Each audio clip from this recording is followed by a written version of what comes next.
All right. Fantastic.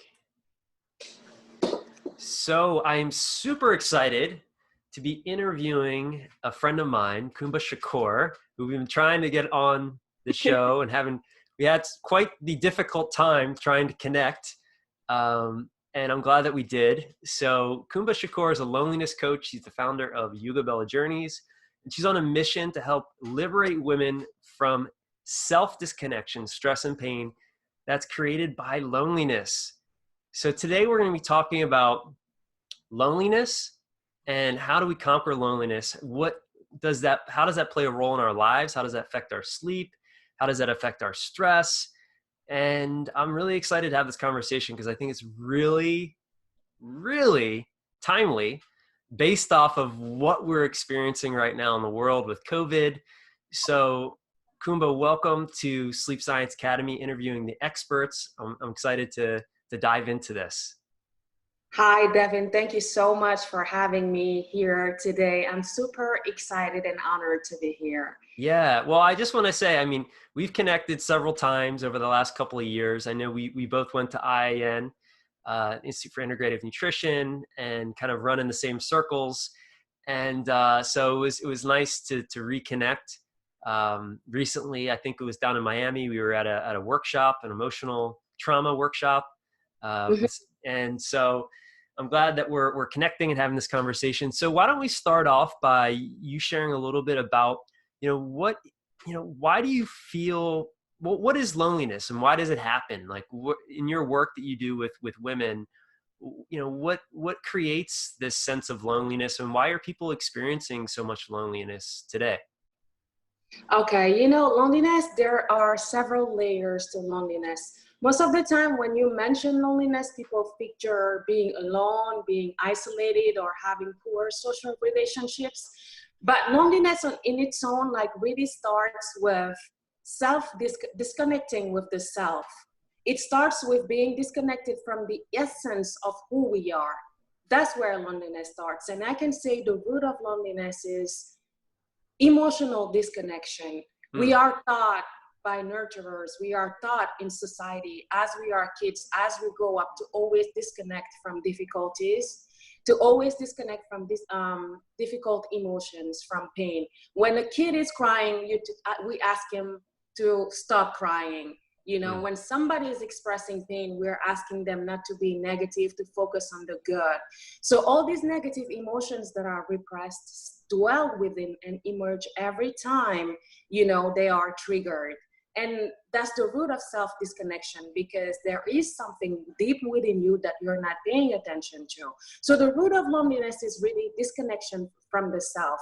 You're first disconnecting from yourself, and then there are other layers to it. We see nowadays a lot of unwanted loneliness. People that have poor social relationships, they would want to have a more vibrant, a more nourishing social life, social circles, but it's not the case because we are so much in the doing. We're so busy crossing one checklist item after another. There's that. There are people who are facing unfulfilling or inexistent romantic relationships. And as we grow, we need to mate, we need intimacy, you need to be touched, you need to be loved and loved back. There's that type of loneliness. And then the third type of loneliness is the person who's well surrounded, who's around people, but still feels lonely. Why? Because of societal expectations, because your environment is molding you to be something that doesn't align with the truth of who you are. So wow. There are different. Wow. So hold on. I'm going to just stop you for a second, and we're just going to break that down. So there's three types of loneliness, and the first type is disconnection from the essence of who you are, and what I hear you saying is that happens. It's conditioned from childhood, and that's let's say maybe call it the first layer, if you will, and then type, and then the second type is disconnection from others. So in romantic relationships. And then the third type is being around people or having romantic relationships, but still feeling lonely or disconnected. Is that what I hear you saying? Absolutely, yes. Got it. So so there's a lot there. And I think maybe we should start by talking about the first type of loneliness, because obviously that's being disconnected from the essence of who you are. That's kind of where maybe the second two types of loneliness stem from. Would that be safe to say? Yeah, it could be. Yeah, it could be safe to say that. Yeah. Okay, so let's start with why specifically. You mentioned you gave a few nuggets there as to like how that can happen in childhood, and why do you think, is that something that naturally happens just because our parents don't know how to bring us up emotionally resilient, or where do you think that first disconnection that creates the suffering in relationships and in unfulfilled careers, where do you think that comes from? Is it just the conditioned response, or where do you feel like that first disconnection is created generally? The first disconnection, okay, I will not criticize our brave parents who are like tried their best. I mean, but the thing is, it's as human beings, we are naturally wired to have an aversion for pain. We don't like to suffer. We have an inherent aversion for pain. So when you're suffering, when difficulties come up and you're hurting, the first response is to try to make it go away, like look away, look aside, go somewhere else, or find another distraction to make it go away. It's a natural response. But then the more you study emotions, you practice mindfulness, and you study the kind of things we've studied, you realize that like repressing emotions is just like, emotions are like imbalanced signals from our subtle bodies. As Joshua says, the body is a finely tuned machine. Every time it sends a signal, there's like an imbalance deep within that we need to look into. So if you look away, if you don't pay attention, the problem deep inside is just getting worse and worse. So as we are taught to like disconnect from emotions, from painful emotions, it just gets worse because let's look at it this way. When a situation happens and you're suffering from it, there's a part of you that is uncomfortable with the situation, and there is the problem. You have to go within and realize, what is the part of me that is really affected by this situation, that is getting hurt? And there lies the answer. There is the problem that needs fixing. But if you're looking away, if you're not paying attention, then the problem that deserves attention is there and is getting worse, bigger and bigger. I don't know. Am I making sense? Yeah.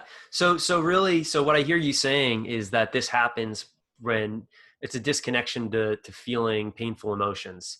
And, our parents, they tried the best they could, but, they kind of trained and locked that in by, when we're feeling these painful emotions, helping us distract from them versus feel them. Is that pretty much what I hear you saying?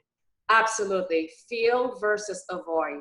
Feel versus avoid. So this is a pattern that's created at a young age, unintentionally, right? And then it gets carried over into our adult lives. So, and I could totally resonate with this. So, for me personally, right? It's like, who wants to feel sad or negative or lonely or these negative feelings? It's like, before I started to study some of the things that I've studied, you distract. Social media, food, TV, or whatever it is, right? Because trying to change how we feel, trying to change the state of our current, pain. And what you're saying is that disconnects us from our essence and doesn't allow us to, to step into our power. Is that what's on the other side of, once we start to choose to feel those uncomfortable emotions again?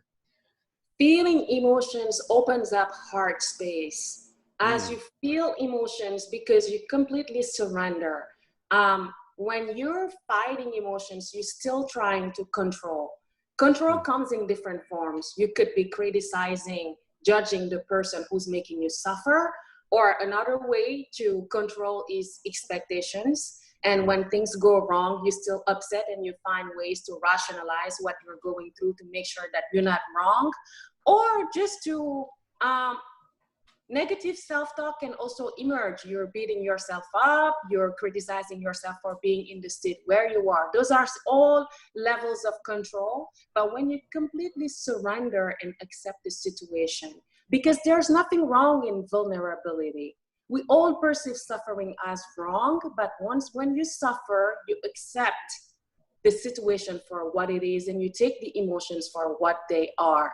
You feel them. Feeling means really being sensing like how they feel in the body, how the sensations that they procure in the body, getting familiar with it. And that's where healing starts.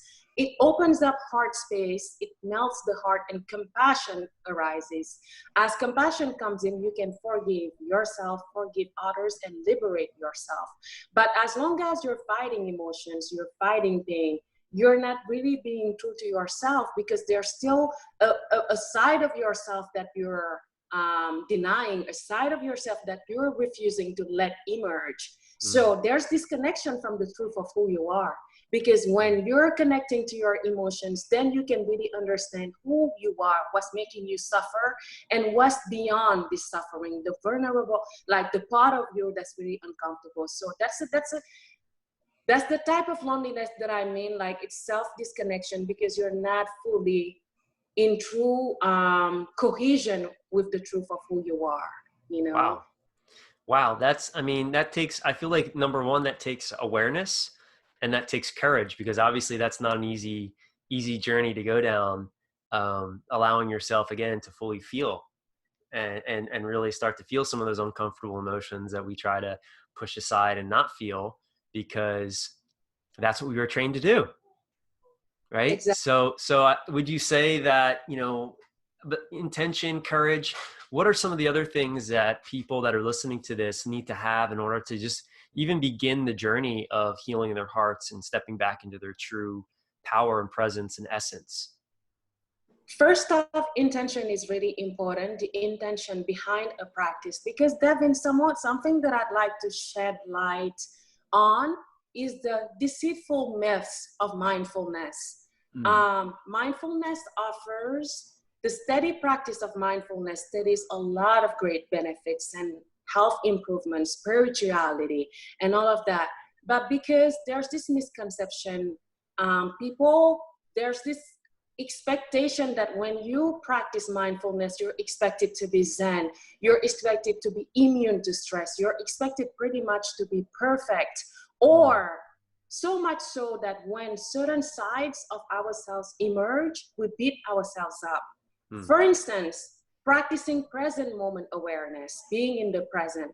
And sometimes, the mind, when there are imbalances in areas of our lives, or what we call primary foods, like let's say certain areas of your life that you neglect, and it comes back through difficult emotions or imbalances, certain imbalances like in your life, you cannot fully be here. Rather than beating yourself up for not being present as you want, weave compassion in for yourself. Even when you find your mind wandering, the tone, is coming back in the present moment is really important. But the most important part is the tone with which you bring the mind back in the present moment. Because if you catch your mind wandering and you're coming back with criticism, oh my God, I am so bad at this. It won't work, because the mind will rebel more. So it's super important to understand the tone with which you escort the mind back in the present moment. Compassion and non-expectations is really important when you practice mindfulness.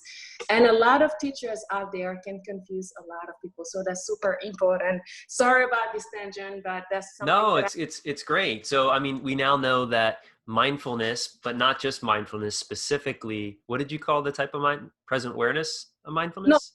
No, mindfulness is about present moment awareness, but how you practice it, because, mindfulness, it's about being in the present, but sometimes, even if you want to, the mind will be wandering. And I'm saying what's important here is not so much so it's important to bring the mind back from wandering, but the tone with which you escort the mind back in the present moment is more important. Do it without self-criticism, without judgment. Do it in a gentle tone, because you can't find the mind. You can't fight the mind. If you fight it, it will rebel. Rather, accept it, work with it, and do it in a very gentle tone. And sometimes teachers out there, like the teachings that I go by are the teachings of John Kabat-Zinn. It's simple, it's straight to the point, but yet so powerful. For the restless, Yeah, so that's a tool. So that's an amazing tool. That's one of the tools in the toolbox for helping reconnect to the essence, is present awareness, mindfulness, with, you know, being compassionate and not being judgmental to yourself as you go through this process of reconnecting to the essence of who you are with this tool. Is that what I hear you saying? Yes, we can say that. And also, like, connecting back to the senses, because when you disconnect,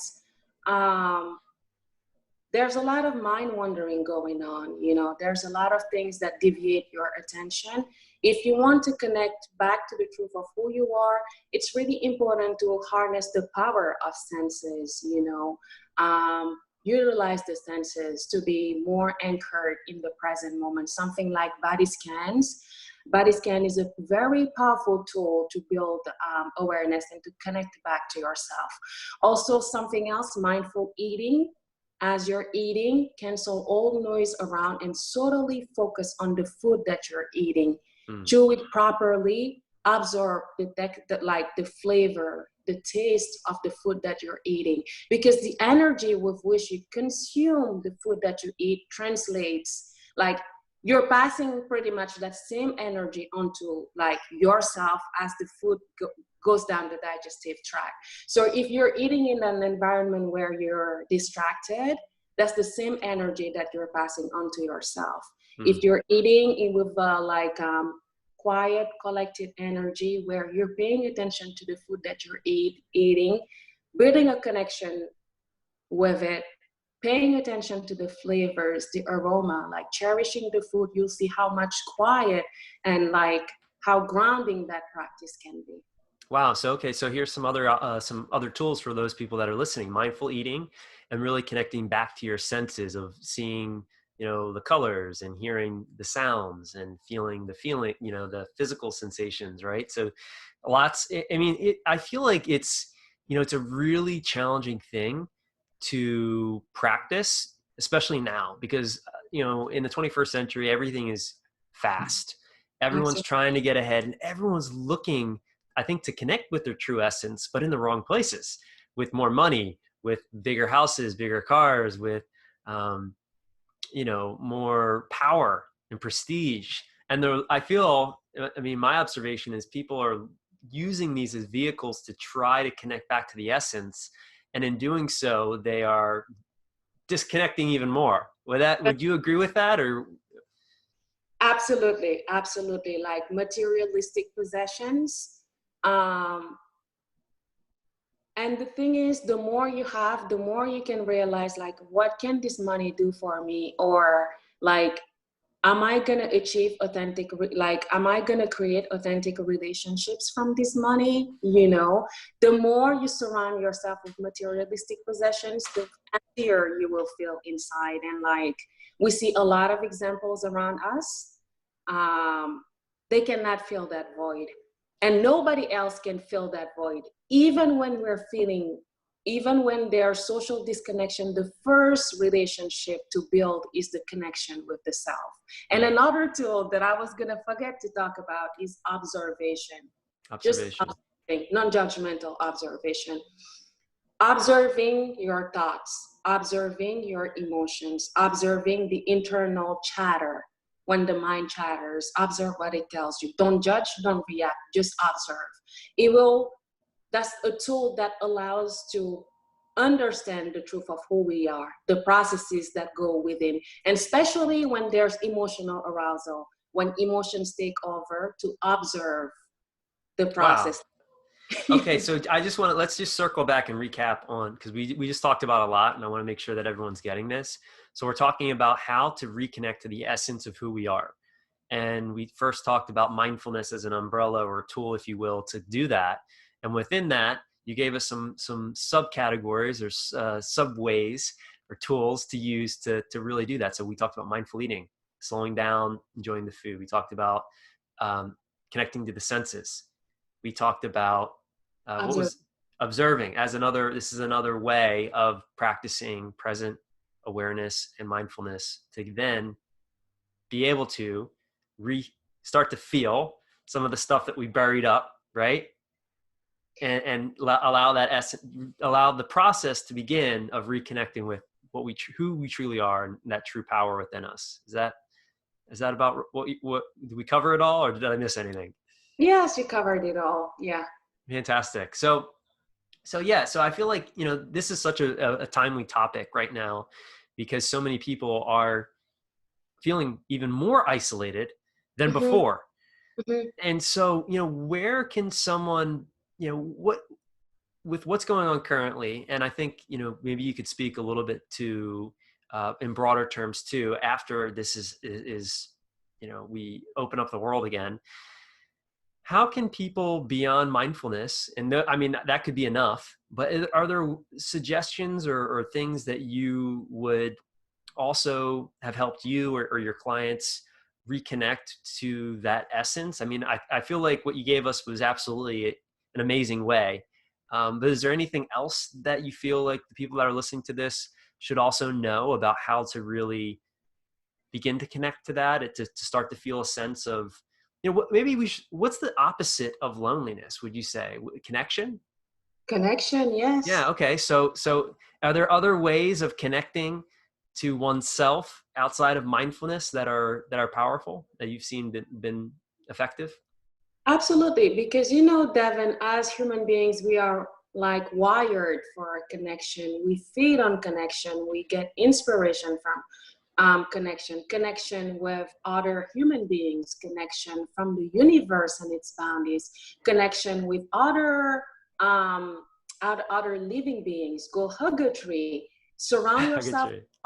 yeah, go in nature, hug a Yeah. tree, forest baths, go visit, like, go to the garden, like, surround yourself with other living beings, animals, go to a farm, you know.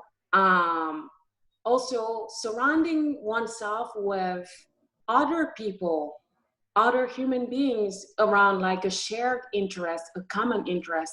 Because the problem with loneliness is that after so many failed attempts, we have a tendency to be more and more introverted. Maybe Mm. if you keep not like meeting your expectations that you have on, like, building the type of relationships that you want, you tend to kind of like be more secluded because of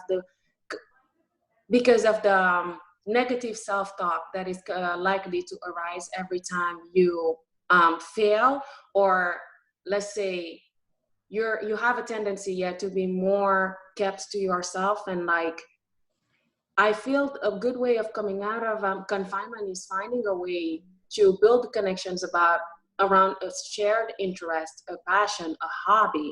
Mm. And right now that, like, we're practicing social distancing, I feel like connecting with people, like, at least once a day, finding a person that you can connect to and just express and show love, show care. Those are actions that go a long way and come back. They come Yeah. back tenfold. You show love, you express love, you get it back. You know, So give that which you want, give that essentially. So, what you want, and exactly taking control by giving yourself the attention that you're expecting from others. Let's say you'd love for people to show love, show you some attention. Get up, go to the flower store and pick up a bunch of flowers, but offer it to yourself to be in mm. control of your life, and to let your mind know that I am here, I exist, and I'm supposed to have a relationship with myself. Those kind of actions go a really long way. Wow. So would that be another form of self-love, self-care, empowered self-care? Is that what you're talking about, Kumba? Yes, that's the way of building self-awareness, Beautiful. self-connection. Yes. So before we kind of move into this second stage of loneliness and some air and how to begin to start to cultivate this journey of, connection, I wanted to ask you, how did you get into this? I mean, were you, you know, on a path of you were feeling disconnected and lonely, and it led you to start to dive into some of this information? And can you tell us a little bit about, your story and how, you got to, this place of understanding connection and disconnection? And can you share a little bit? Would you mind? Absolutely. Okay. As you know, we attended the same IIN, Institute for Integrative Nutrition. And back then when I enrolled in IIN, I was still in corporate America working as a finance analyst. I have an MBA and a finance degree. And what got me into wellness was that at some point I just included healthy eating and workout in my life. And I experienced such a powerful shift that I wanted to give back what I was feeling. That's how I ended up enrolling in IIN. And the more I studied, the more I wanted to give back. And my life was changing more and more. And then when I did the MBSR, the mindfulness-based stress reduction program with John Kabat-Zinn, he has a program with the UMass Medical School. I had a huge breakthrough. Like I said again, it's a program that's very simple yet very powerful. I had a huge breakthrough.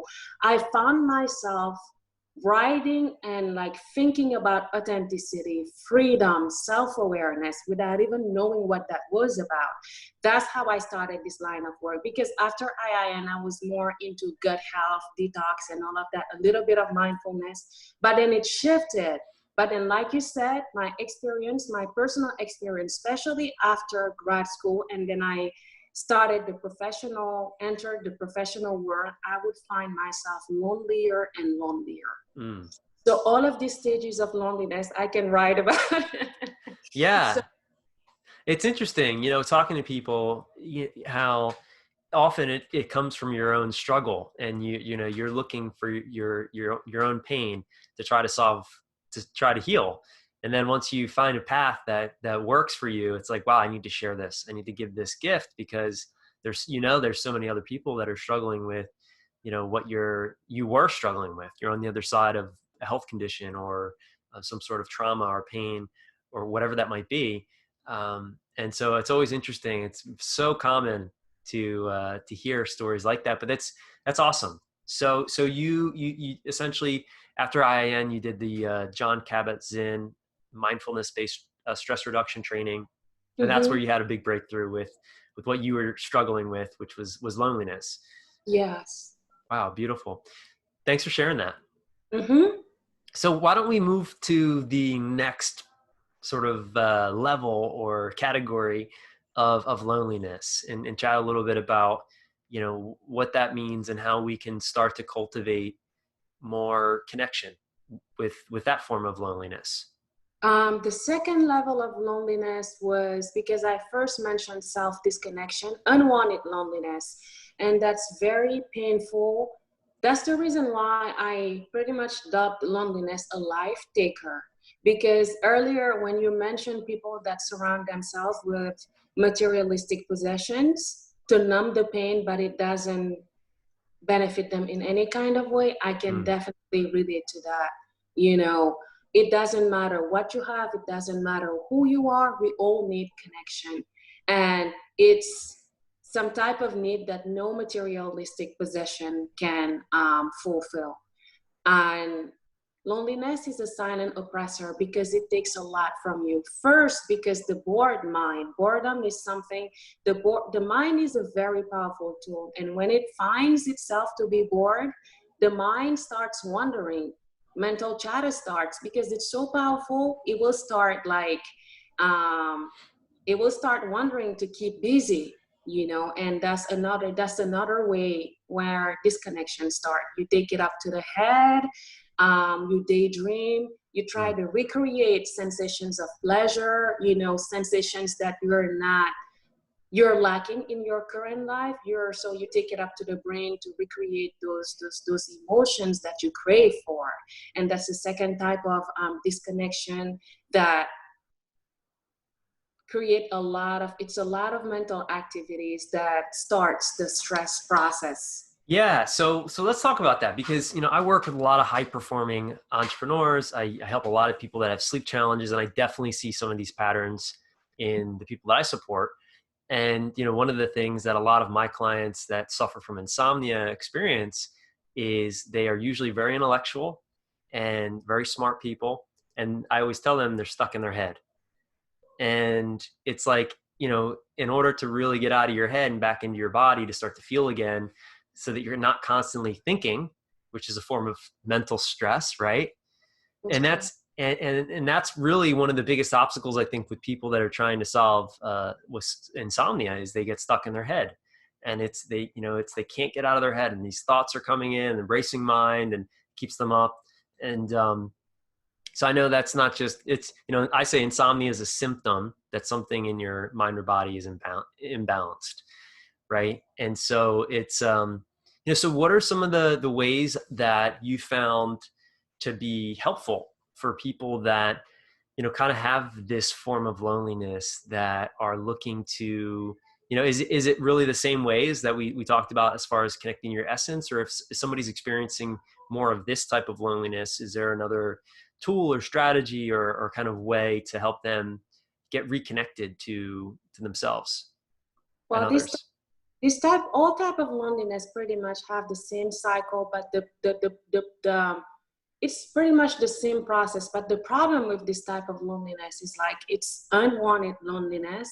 So there's negative self-talk, there's self-blame, there's disconnection, there's a lot of stress, because when you think so much, the stress response goes on. There's a lot of stress hormones like adrenaline, cortisol. And as you know, the adrenaline at night will be like, hey, you got to stay awake. There's a threat attack. You can't go to sleep. And that excessive mental chatter will drive you to the point where even like you start experimenting decreased intellectual capacity. A lower ability to focus. There are so many things that are going on. And even like if you're less present in your relationships, in your day-to-day life. So it's a roller coaster effect, one thing after another. And it turns into restlessness and mental exhaustion. And you're totally like completely gone, completely gone. Yeah, the zombie land, I call it. You kind of feel like a zombie. You're there, but you're not there. Absolutely. So it's kind of like, it's outsiders, it's intrusive energies, and it's your thoughts that take over and navigate your life. You're just driven by impulses. You're just driven by stimuli. You're just reactive pretty much to whatever's going on, but you're not controlling your life. When I work with clients that are like restless like that, the first stage is just about being, getting out of the doing and just being. First off, play. Yeah, play. That sounds good. Yeah, have fun and play. What are the things that you can do? Take some time off, do things that are like, we build like a schedule around the activities that they are interested in, but just play, engage with your senses. There's nothing to do. Just be, relax, and just play. Like reduce, as much as possible, reduce the sense of urgency. I have to do this. I have to get this. So just relax and just be. Wow. Once that's done, we start like awakening with an awakening process through like the power of observation. You're just observing, nothing else but observing and noticing, so it's a process. Observing, connecting to the senses. Also, it's a way of awakening and getting back in the body. Like I mentioned earlier, body scans are very powerful tools to awaken the senses and get back in the body. So it's a process. It's a process. And then when you observe, the powerful thing about observing also, it shakes things up. It shakes things up on its own, and you notice what deserves attention. And then the next process is to feel whatever's coming up, just feel, just notice, learning how to surrender, and then, there's this neurotransmitter that is called dopamine, and another one that's oxytocin. Dopamine is good for, like, we need dopamine. We need to sleep properly to have dopamine. Dopamine is the hormone that will help you be in the present, be able to focus, be able to think, be able to use your mental capacities. Oxytocin is the love hormone when you are isolated, when you don't have thriving relationships, you have low levels of oxytocin. And because of all of that, those deficiencies, you can find yourself not to be at your best level of performance. So we engage in activities that will help you boost those kind of hormones, like like playing with the senses. Touch is super important. Getting massages, that's something that you can even do on your own. Like I said, taking back control of your life is stop expecting and taking control by getting yourself what you need to get done. Because the thing with loneliness is that it's such an oppression that you delegate responsibility, navigation of your life to others, and you tend to wait for permission, waiting for signals, waiting for opportunities, external circumstances to give you the validation to take initiative. So we're shifting that. We're working on that, like massages, giving yourself massages, touching your body, just to awaken the senses and like produce those hormones. Wow. Also, the power of imagery, because when you're lonely, there's emotional frustrations, there are emotional needs that are not met. How you can recreate, how you can feed your senses with those emotions by harnessing the power of imagery. Those are all tools that I use in my work with clients to the clients that suffer from that type of loneliness. Amazing. Wow. That's a lot. So I just want to, again, I'm just going to break it down just to keep it super tangible and clear for people. So what I hear you saying, for people that are suffering from this type of loneliness, it's really about helping them, number one, shift into being, then into observing, and then into feeling. And then some of the tools that you use to help people do that is, touching themselves, self-massage, getting imagery, right? Was there, I think there was one or two other ones I may have missed, but really it's about, it's a step-by-step, there's a step-by-step process really to get from this type of loneliness and feeling disconnected to being connected. And it starts with being, observing, and then feeling. Is that right? Yeah, like imagery, what I meant earlier is just satisfying emotional needs because through imagery, or something like when you stay a long time without being touched, you have low levels of oxytocin, which impacts your levels of productivity, know. So harnessing the power of touch, if you can go get a massage, that's good, or you can do it on your own. Just by giving yourself a massage, satisfying emotional needs through the power of imagery, those are all tools that can be used. So let's talk about that last one for a second. Using imagery. So how may somebody use their imagination, which is a higher faculty, to help themselves begin to heal? In this instance, is it imagining, can you give me an example of like how somebody might do that? You don't have to go into a full meditation or anything like that, but just like what would that look like? I'm just very curious. Recall a moment where you felt exactly the same way that because the frustrated mind, when there are emotional needs that are not met, you can find yourself to be very irritable, very moody, when such such behaviors, such patterns, those are signals of imbalances. So when you observe, we can see that you're frustrated because of imbalances in emotional needs. Okay, what do I need? Well, I want to feel loved right now. Evoke a moment where you felt loved, a moment where exactly you felt the way you want to feel right Mm. now. So connect to that moment and don't get into the story or the details, but just the Wow. emotion, fitness of the emotion at that very moment, and just connect to it like as if you were living it right now. The sensations that the sensations of those sensations, just connect to them, feel them as if it was going on right now, and let them sink in your senses and your body.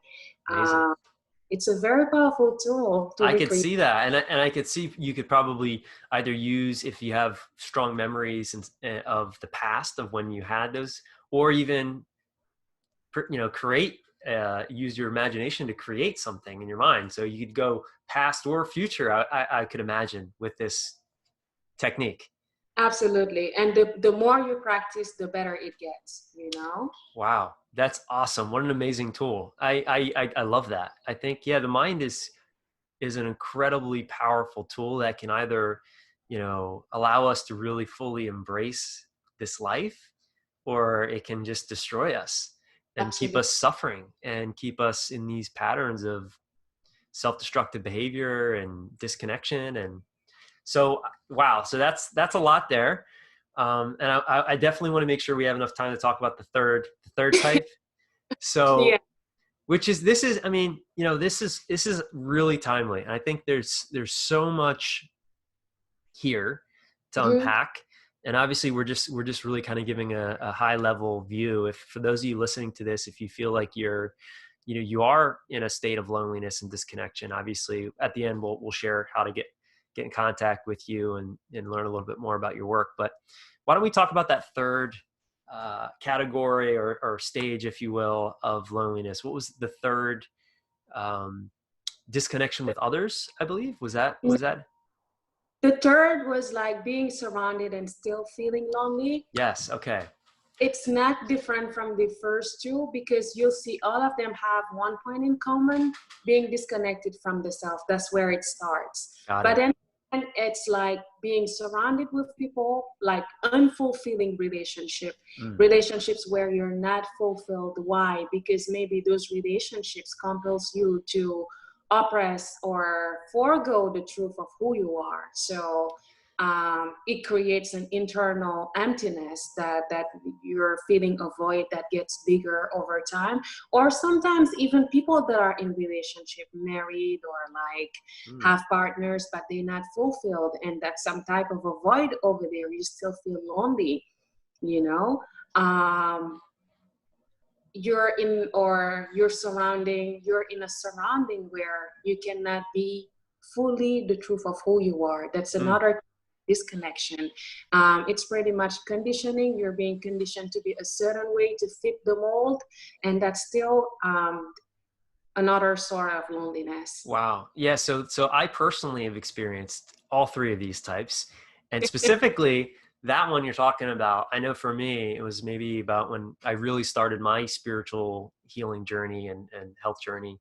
It was in college, and I had a lot of friends. I used to throw these big parties in college with lots of hundreds of people. I was like the party guy, believe it or not. And I'd be in a room with hundreds of people and feel completely lonely and disconnected. And I remember it was painful, because it was like, well, at that point I didn't understand, well, what the hell, why am I feeling this way? Like, look at all these people. How could I feel lonely in a room full of people that are trying to connect with me? And it wasn't, as I began to learn and study, and I had an experience that kind of woke me up, if you will, to it can be confusing, because it's that type of loneliness is a tricky one, because you're like, you don't know why. You're like, well, I don't get it. I'm in a relationship. I have physical connection, or I have friends, but yet you still have this sense of disconnection. And I think that's that third one can be a bit tricky and confusing for people. I know it was for me. And so why don't we talk about, where would somebody that is experiencing that currently, where would they start to begin the journey to healing that and to reconnecting to their essence? I like to use these two powerful questionings that when I start working with clients sometimes, because Devin, there's one thing that I always say, we are our own healers, like guides and other healers are here to give us tools. But at the end of the day, we're our own healers. If you go to yoga, meditation, or whatever, while practicing, once you're done, there's a full feel-good effect. But your behavior when you get off the mat determines how you feel afterwards. If you want to go back to mind wandering or mental chatter, you'll sink back in the gutter. So it depends on you. It's totally up to you. But I'm saying clarity is at the root of healing. So it's good to question things. I have a set of like clarity questioning that I work through with my clients to really unearth what's at the root of these behaviors. Why are you confused, or what the root cause of a certain issue could be. So it's good to really get with yourself and start like asking questions, observing to really find out what it is about, and soul searching too. Yeah.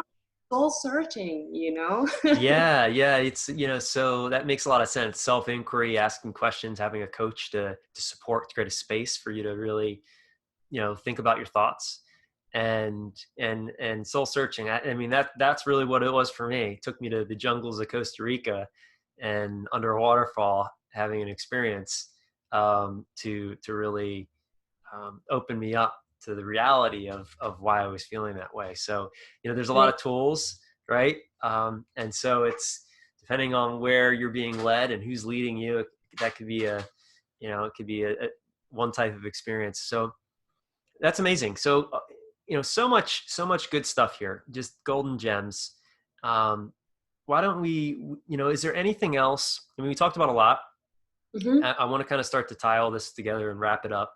And we didn't talk. I do want to talk about one more very important thing, because, I'm helping people with insomnia, and, this is going to be on my channel. And, let's talk about the connection before we wrap it up, the connection between loneliness and disconnection and sleep, because this is, I think I see it totally. The patterns that we've just described, I would say almost every one of my clients that I work with have these types of patterns. And, can you speak a little bit about, how this type of behavior or experience, how it can affect our sleep, and maybe just shine a little light on that topic for us?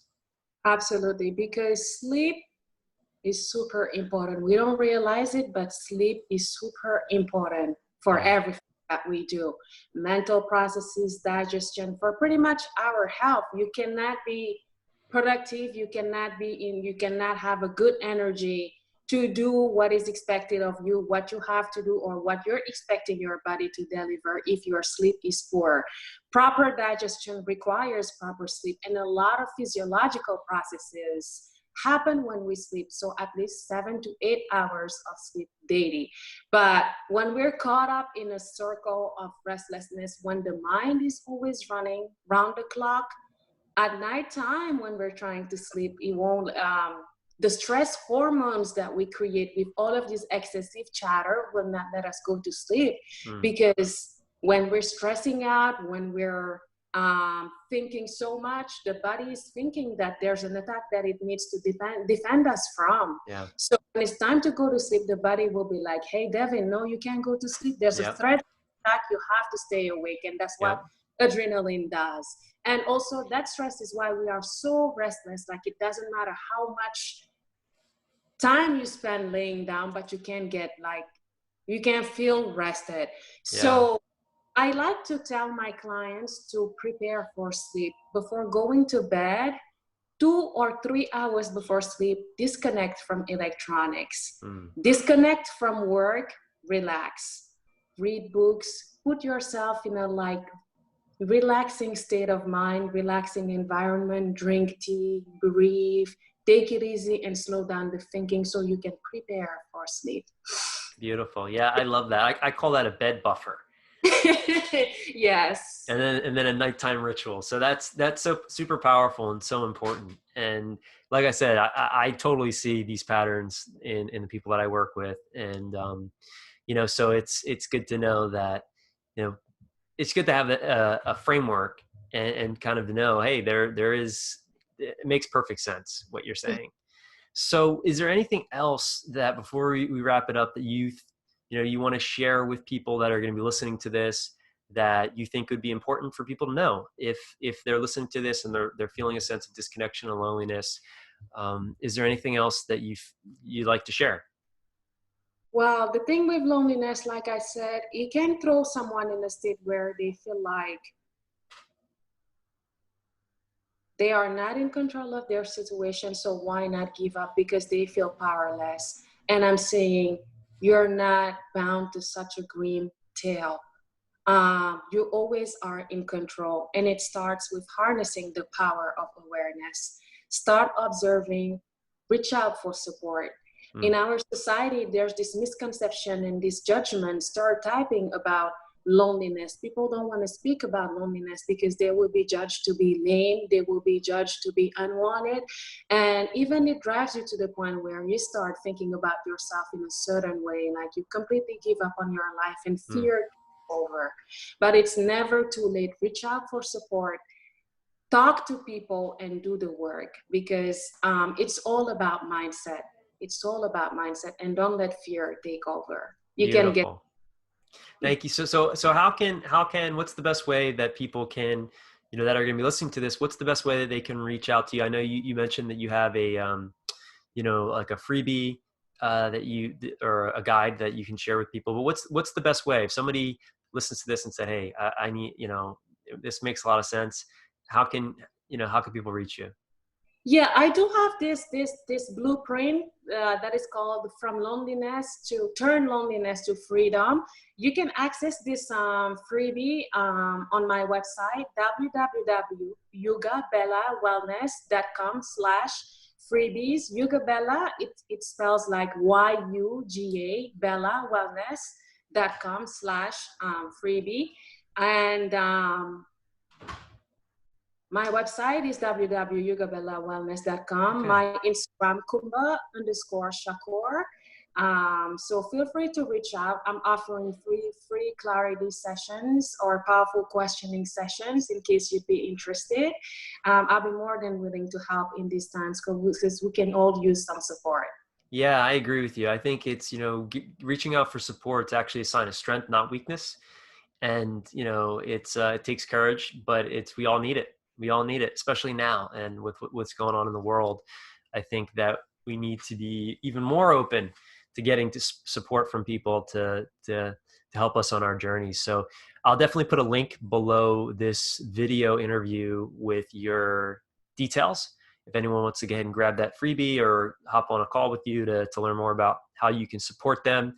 But I want to say thank you so much. I'm really happy that we were finally able to get connected here. I mean, we definitely had some tech challenges and scheduling challenges, but this was a very valuable conversation, very timely conversation, especially with what most people are experiencing right now. And honestly, Kumba, it makes a lot of sense what you're talking about.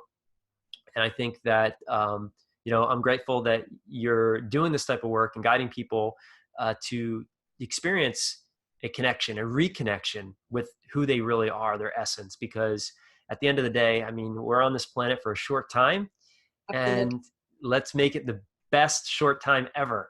And that starts with getting reconnected to the essence of who we are and stepping into our power. I know that's what you help women do and men. And so I want to thank you for being on the show, and I look forward to having future conversations about loneliness and stress and mindfulness. So thank you again for being on the show. I really appreciate it. It's a pleasure, Devin. Thank you so much. You're welcome.